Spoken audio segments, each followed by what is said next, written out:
Okay. 1, 2, 3, 4, 5, 6, 7, 8, 9, 10. Now is the time. Yes. Yes.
Oh, okay. How is that?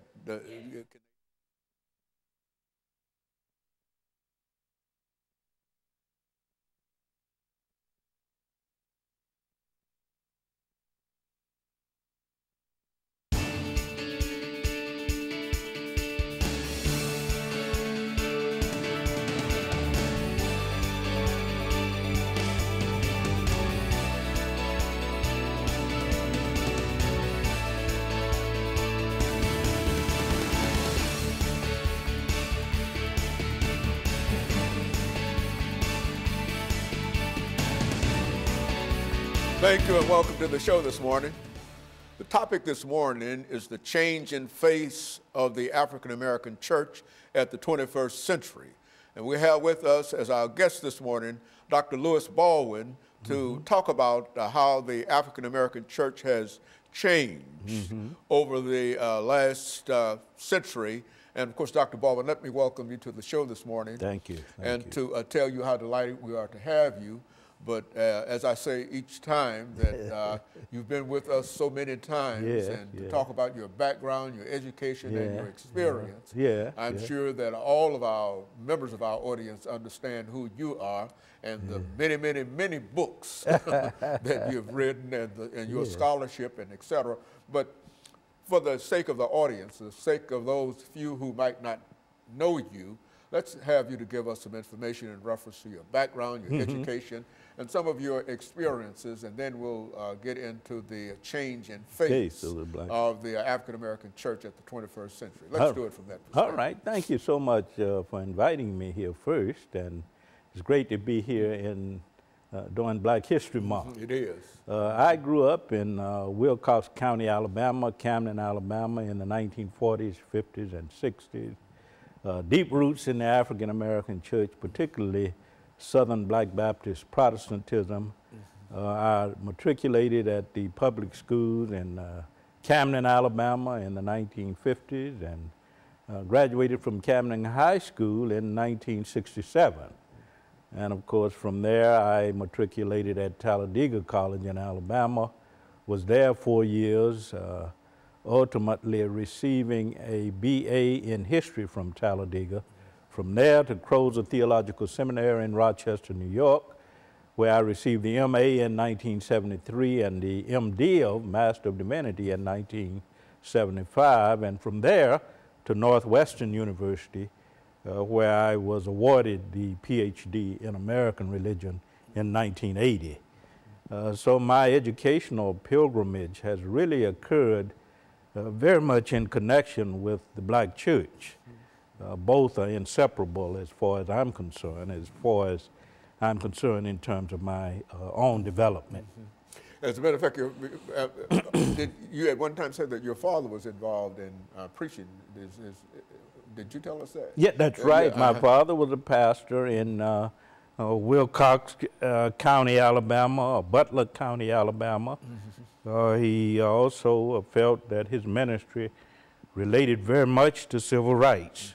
So he was a force in the black church in Alabama.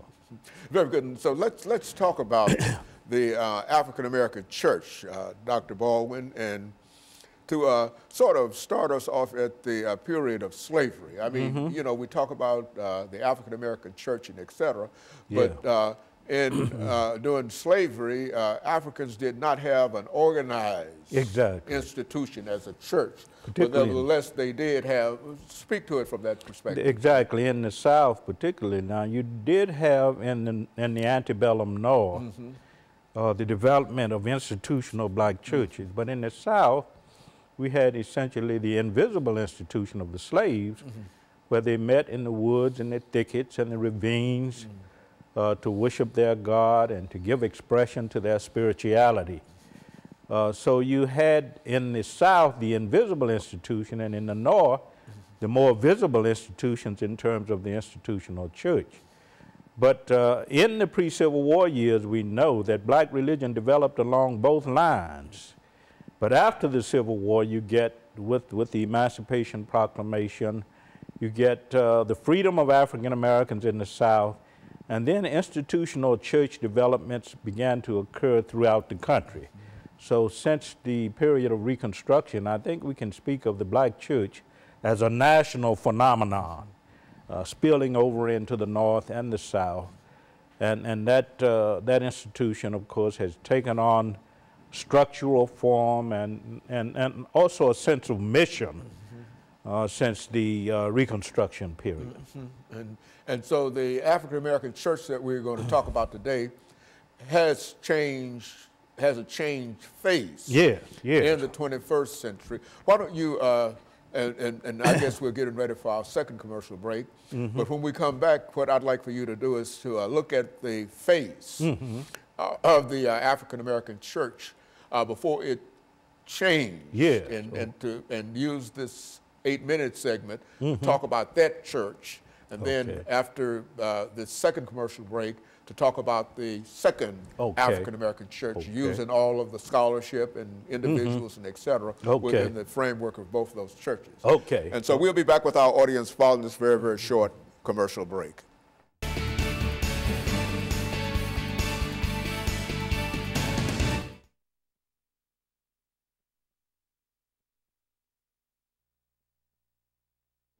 And how scholars today are viewing the church. And we'll do that during the last 10 minutes.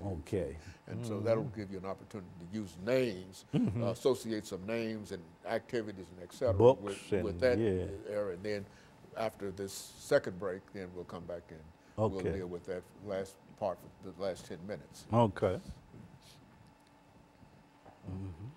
ready? Yes, ma'am.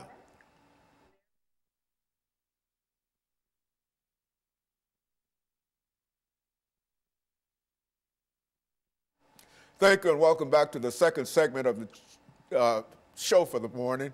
The topic is the changing face of the African American church in the 21st century. And the guest is Dr. Louis Baldwin. And Dr. Baldwin, let us see if we can pick up at this point and to talk about the African American church before it changed during the 21st century. Now, we know about that church largely through the scholarship of some of the pioneers like W.E.B. Du Bois and Carter Woodson, Benjamin E. Mays and Joseph Nicholson and E. Franklin Frazier. Now, Du Bois published the first history of the Negro church in 1903, and it used the tools of social sciences to critique the black church. Du Bois looked at the black church as a social institution, and I think his scholarship had a great influence on those scholars who came after him. Du Bois publishing the Negro Church in 1903, Carter Woodson comes along in 1921, publishes a book on the history of the Negro Church, and in 1933, Benjamin Mays and Joseph Nicholson published the Negroes Church, and in 1963, of course, E. Franklin Frazier published The Negro Church in America. And they all were concerned about how the black church functioned as a social institution. Good. That black people could go to these institutions to feel a sense of racial unity, to feel a sense of their own personhood, to develop some sense of mission in these churches. But the argument in that first, among those first group of scholars in the 20th century was the black church, that the black church was essentially social. Of course, Du Bois and Carter and E. Franklin Frazier were sociologists. Carter Woodson was a historian. E. Franklin Frazier was a sociologist. So we can understand that the stress at that time was on the black church as a social institution and how it met the needs of black people. But there was that critique among these scholars also that the black church had not done enough to address the social, economic, and political problems confronted by blacks.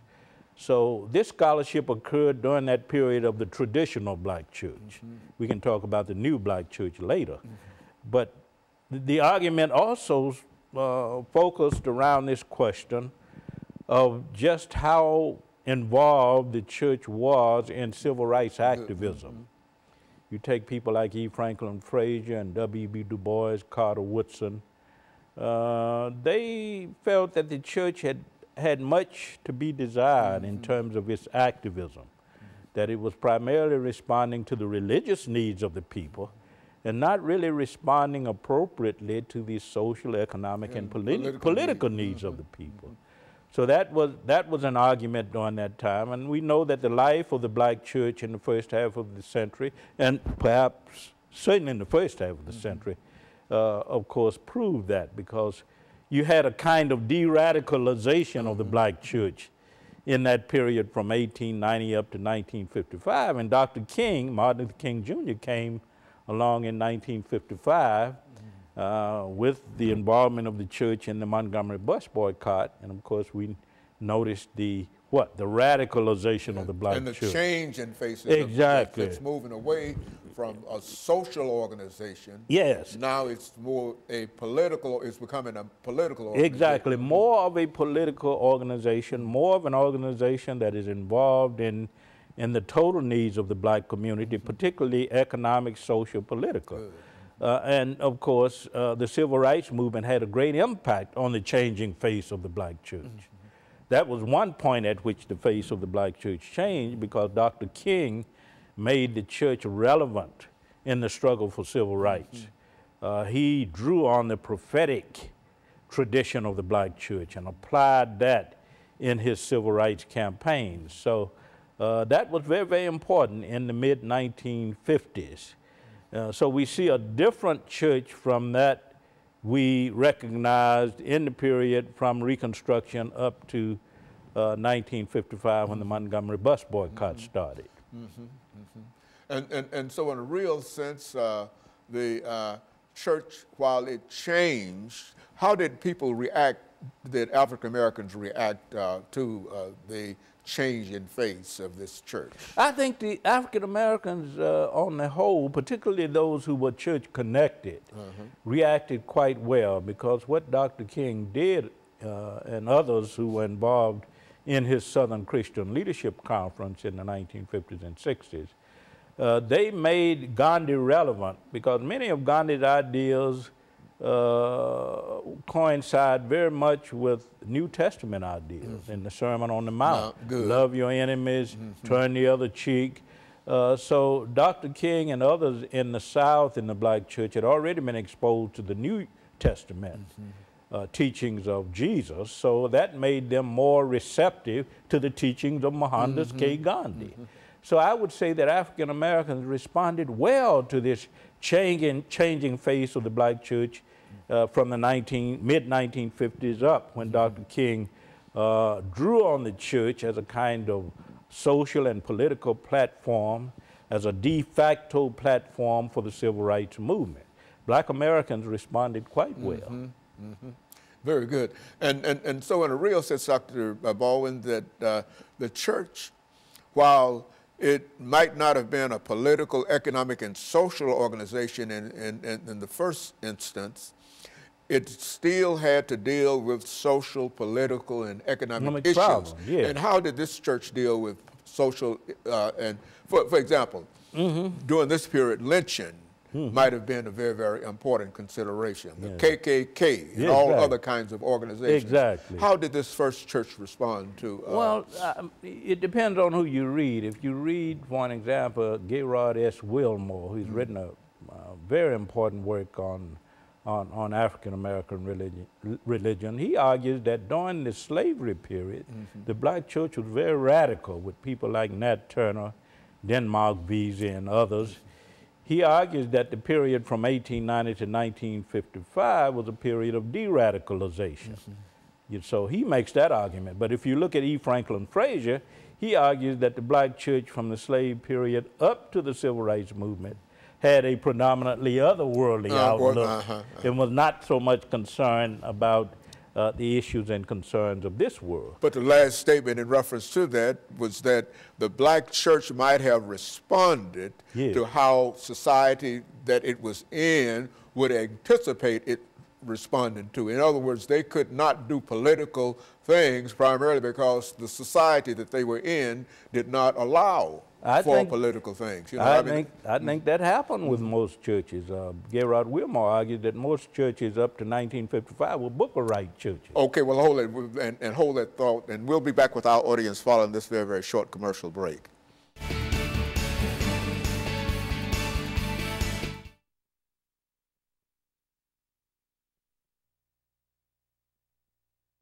You know, we talked about the traditional, now the mega church, the new black church. American new black church, and how it responds. Exactly. Yeah, I was thinking, you know, when Nat Turner and others, as a matter of fact, after slavery, the African American church almost had to be concerned only in religion. Exactly. Because outside of that, you know, the Klan and all those other radical groups that wish to hold the Negro down. And of course, anybody who started talking about anything about voting and whatever in a church. And the beat back advances in the South. That's right. You know, that's why I say the King represented one aspect of the changing of the black church, and the 21st century represents another. Very good. Okay. Yes, ma'am.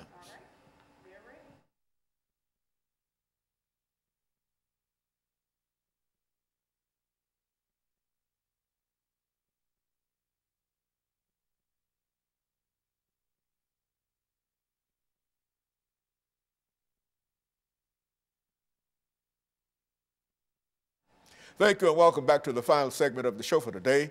We're talking to Dr. LBaldwin, and he's given us some information in reference to the change in face of the African American church in the 21st century. And Doctor, I think you've already indicated how the church faced the earlier century, immediately after slavery and et cetera. But now this church in the 21st century is a different church, and it has a different face. What made this church so much different? Let me begin by saying that my view is that the slave church represented the radicalized black church. The church from 1890 to 1955, during Reconstruction up to the beginning of the Civil Rights Movement, represented a kind of de-radicalized black church. The Civil Rights Movement re-radicalized the black church. But since that particular time, the death of Martin Luther King Jr. in 1968 particularly, we've seen a different kind of developing trend in the black church, and it has to do with the rise of mega churches and super mega churches. You look at mega churches being 2,000 to 5,000 members, maybe 7,000, but when you talk about super mega churches, you're talking about in the range of 35,000 members. And we see now what scholars call a new black church. It's called the mega church, the super mega churches, led by figures like T.D. Jakes and Creflo Dollar, the late Eddie Long. And these leaders are really considered not only religious leaders, but entrepreneurs, because these churches, when you talk about the 25,000 members to 35,000 members range, You're talking about about institutions. Large, that's right. You're talking about some large churches. And scholars like Anthony Penn and Paula McGee and others are talking about this new black church phenomenon, which means that these mega churches are preaching personal enrichment, a gospel of materialism, that God wants you to have this, and if God wants you to have this, you're going to have it. It's a prosperity gospel. So that's what the new black church of the 21st century is all about. And when you look at T.D. Jakes and Creflo Dollar and others, they are actually defining how we do church in the 21st century, because many preachers throughout the country in black churches are patterning their messages after Dollar and Jakes and others in these mega churches. They're beginning to pattern their liturgical styles after these churches, and of course their messages. They are messages of Christian materialism. God wants you to have this. If you can believe it, you can achieve it. So this is what is happening with the new black church today. And Paula McGee has talked about that in a book that is forthcoming on new theology, new black church theology. And Anthony Penn at Rice University has written about that. And Sandra Barnes at Vanderbilt University, all writing about the emergence of this new black church phenomenon. And what they are saying is that the black church is being redefined. Redefined. You talk about the traditional black church, but when you talk about the black church of the 21st century, it's a new black church. It's being redefined in terms of its mission priorities, in terms of its identity, in terms of its mission outreach, and at so many other levels. Social activism and all of those kind of things, I would imagine, that would play a significant role in the difference between. Now, this new black church does not have the same pressure, outside pressure, on it as the earlier face of the African American church, which is to say that these new churches are not intimidated by racism or clans or anything else, that they are basically free in reference to parts of the of what they can do. Is that what we're saying? That's true in a sense, but most of the scholarship argues that the new black church is less prophetic than the church that existed during the era of Martin Luther King Jr. Because Martin Luther King Jr. preached a social gospel and made the church relevant to that gospel. He was concerned about how the gospel contributed to a sense of social action, how it contributed to the creation of a particular ethical ideal. And what we find in contemporary churches, the mega churches, the new black church, of course, is an emphasis on spiritual enrichment, personal salvation, but not that prophetic dimension that Dr. King brought to the church. That's what's missing, I think, in this new black church, this mega church, the super mega churches like Potter's House in Dallas, led by Dr. T.D. Jakes. Dr. King was concerned about how the church should be, how the church could be a voice of conscience, how it could be put to the service of bringing about social, economic, and political change through demonstrations and marches and other forms of direct action, nonviolent direct action. But you don't see that today with the new black church, the mega church and the super mega church. And so would you say that this new church is more a church of African-American nationalism, that is black nationalism, than perhaps the earlier church had been? I would say individualism, because the earlier traditions in the black church encouraged a kind of communal consciousness, the idea that the black community as a whole was one and that they had to struggle for the liberation of the black community. But today there's so much emphasis on individual salvation, so much emphasis on personal enrichment, so much emphasis on how I might improve my own situation. But I think the church during Martin Luther King Jr. era was put to the service of a communal revolution. That is, all people had to benefit from the changes that occurred in society. So you had the movement from the slave church, which was radicalized, to the church between 1890 and 1955 that was de-radicalized, from the church from 1955 to roughly 1968, led by figures like Martin Luther King Jr., re-radicalized, and what we see since the death of King in 1968 through the 70s, 80s, 90s, up to the present, of course, is the rise of the mega church phenomenon, super mega churches, which are not very prophetic.